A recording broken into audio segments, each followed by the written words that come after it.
તો આ ગામ છોડીને જશું ક્યાં? તમે મારી વાત તો સાંભળો. હું એમ કહું છું કે આપણે આ જમીન વેચીને બીજી જમીન લઈ લઈએ.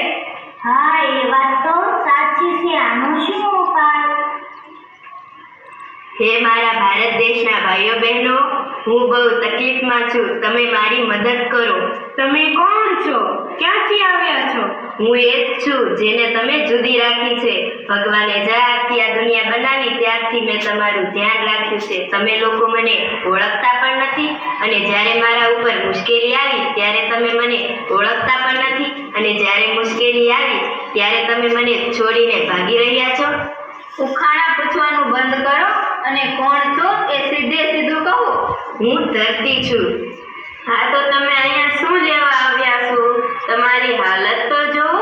આ હાલત તમે લોકોએ જ કરી છે. મેં તમારું ધ્યાન રાખ્યું, તમારા વડવાઓનું ધ્યાન રાખ્યું અને તમે મારી શું હાલત કરી દીધી છે.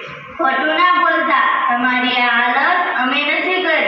ખોટું હું નહીં, તમે લોકો બોલી રહ્યા છો. તમે રસાયણો ખેતી કરીને જમીનને પ્રદૂષિત કરી છે અને હવે બીજી જમીન ખરીદવાની વાત કરી રહ્યા છો.